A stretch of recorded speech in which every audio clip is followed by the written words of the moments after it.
Dans cette vidéo, je vais vous présenter le meilleur setup TradingView qui m'a permis d'être beaucoup plus efficace dans mes analyses ainsi que ma gestion des opportunités. Encore une fois, je tiens à préciser que je prends mes trades uniquement si l'analyse fondamentale me donne le feu vert. Je vous rappelle que le trading c'est qu'une question de probabilité, donc mettez-en un maximum avec vous. En tout cas, c'est ma méthode. D'abord une analyse fondamentale, puis je recherche des entrées sur le graphique. Votre analyse technique peut être excellente, mais si le fondamental n'est pas avec vous, vous êtes foutu. En fait, il n'y en a pas un plus important qu'un autre, vous avez besoin de tous les éléments. J'ai donc adapté mon trading à l'analyse fondamentale. Donc j'ai d'abord créé plusieurs parties. En premier, les actifs que je trade. Ensuite, vous avez l'ICP, donc l'inflation, les indices de devises, les obligations d'État et d'entreprise, les taux d'intérêt et le taux de chômage. Alors j'ai pas rajouté par exemple le PIB ou le PMI, etc.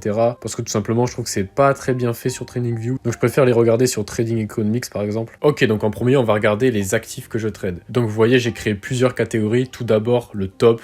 Donc c'est ici que je place mes opportunités pour directement y avoir accès. Une fois l'analyse fondamentale et technique effectuée, je place donc l'actif ici. Ensuite, vous avez la liste de chaque devise, donc les paires commençant en USD, là en euros, en livres sterling, AUD, CAD, NZD et CHF. Puis là, vous avez les matières premières et l'énergie. Alors ici, vous voyez que j'ai mis l'aluminium, le blé, le gaz naturel et le pétrole. Alors c'est pas des actifs que je traite forcément, mais pour construire mon analyse fondamentale, ils peuvent me servir. Le gaz naturel par exemple, car l'Europe y est très dépendante, donc son cours influence l'euro. L'aluminium et le pétrole peuvent influencer le dollar canadien, parce que le Canada est tout simplement un grand pays producteur de pétrole et d'aluminium. Donc forcément son cours va impacter le dollar canadien, et il est réputé pour ça d'ailleurs. Après vous avez des indices boursiers, des actions, des obligations, donc oui ça m'arrive de les trader, c'est rare mais ça arrive. Il peut y avoir de belles opportunités dessus, presque aucun particulier trade les obligations, c'est plutôt dans les milieux institutionnels, mais je vous ferai une vidéo pour vous expliquer comment les trader, il peut y avoir de très belles choses à faire dessus. Puis voilà, pour finir j'ai mis des crypto-monnaies, après vous mettez les actifs que vous voulez, c'est pas le plus important, c'est plutôt la partie sur les indicateurs économiques. Donc on commence avec l'ICP, donc le taux d'inflation de chaque pays dont je trade la monnaie. Donc là voilà, on est dans la partie ICP, vous avez donc, j'ai classé par Amérique du Nord, Europe, Océanie, Asie. Alors vous avez vu en Europe, j'ai pas mis que le taux d'inflation de la zone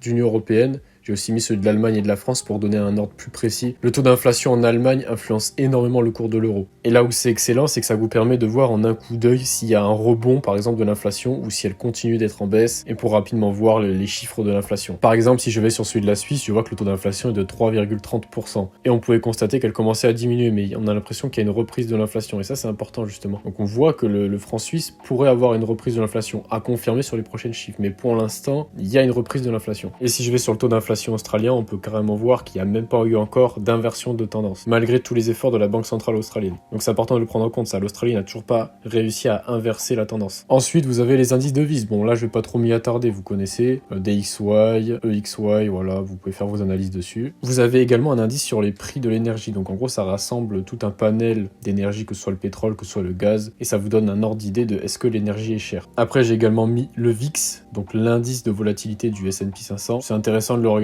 En général, quand il y a de grandes crises, là vous voyez la crise du Covid, 2020, il y a eu un pic du VIX. Vous pouvez voir qu'en 2008, il était également là ce pic. Donc à chaque grande crise, il y a un pic de volatilité. Pour l'instant, il n'y a rien. Ensuite, vous avez les obligations d'État et d'entreprise. Alors là, j'ai classé encore une fois Amérique du Nord, zone euro, Europe, Océanie, Asie. Donc là, en premier, j'ai mis les obligations d'État à 10 ans. J'ai également mis à 2 ans. Et c'est important de les prendre en compte. Par exemple, si vous avez les obligations australiennes qui explosent en hausse, ça va donner de la force au dollar australien. Pareil, si je prends l'exemple du Japon. Le Japon, c'est très intéressant parce que le Japon n'a pas relevé ses taux d'intérêt, mais on voit que les obligations d'État japonaises ont explosé à la hausse le 12 décembre dernier, et ça correspond à la date où le yen japonais avait pris beaucoup de valeur, sans qu'il y ait de hausse de taux d'intérêt. Et donc vous voyez qu'il y a une hausse spectaculaire du rendement des obligations japonaises, et donc ça a été un indicateur de la hausse du yen japonais également. Donc c'est pour ça que c'est important à les prendre en compte, alors qu'il n'y a pas eu de hausse de taux au Japon. Et j'ai oublié de préciser, là c'est le yield, donc c'est les rendements, donc c'est le pourcentage de rendement. Ok, donc idem, là on bascule sur la partie des taux d'intérêt, donc là vous avez accès à tous les taux d'intérêt des principales monnaies. Ok, donc encore une fois Amérique du Nord, Europe, Océanie et Asie.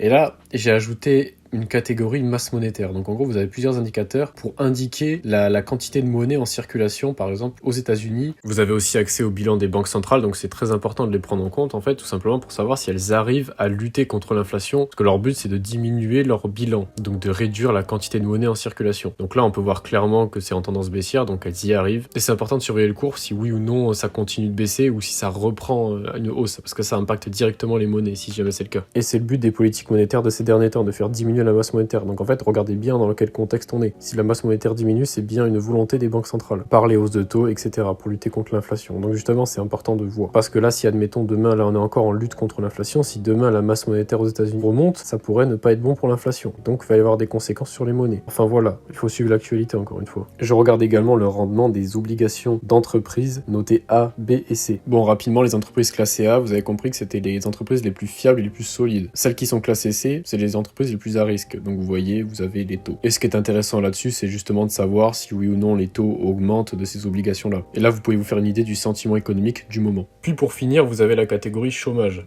Alors encore une fois, voilà, Amérique du Nord, Europe, Océanie et Asie. Donc là, vous voyez, j'ai même mis la Chine, parce que c'est important d'également analyser ce qui se passe en Chine. Même si vous ne tradez pas la monnaie chinoise ou les indices boursiers chinois, c'est très important de prendre en compte la Chine. Des mauvaises nouvelles en Chine vont directement impacter le dollar australien, toutes les monnaies. La Chine, c'est quand même la deuxième économie mondiale, ce serait complètement absurde de ne pas regarder ce qui se passe chez eux. Donc encore une fois, c'est pareil, vous regardez si c'est en augmentation, en diminution, est-ce que ça stagne ou pas. Vous pouvez voir un peu la santé économique d'un pays via le chômage. Alors après, j'ai pas mis les indicateurs, par exemple PIB, PMI, c'est pas forcément pratique sur TradingView, je vous conseille vraiment d'aller sur Trading Economics pour une vision globale, complète. Là, les indicateurs que j'ai mis sur TradingView, c'est pour les avoir rapidement, directement sous la main, avec les graphiques, et surtout qu'il y a des indicateurs comme la masse monétaire, même les taux d'intérêt, tout ça, ça peut être très pratique de justement les visualiser directement sur TradingView, comme ce que je vous ai montré là, de voir les tendances, etc. Ça peut être... c'est un gain de temps en réalité. Mais n'oubliez pas que ça ne suffit pas, il faut encore que vous alliez sur d'autres sites pour chercher des éléments. Vous n'allez pas juste rester sur TradingView pour vous faire une idée de l'analyse fondamentale. Surtout, n'hésitez pas à suivre mon Telegram, je poste très régulièrement, presque tous les jours, du contenu fondamental et même graphique. Donc voilà, c'est tout pour moi, j'espère que cette vidéo vous aura aidé. Sur ce, merci beaucoup, à très vite, ciao.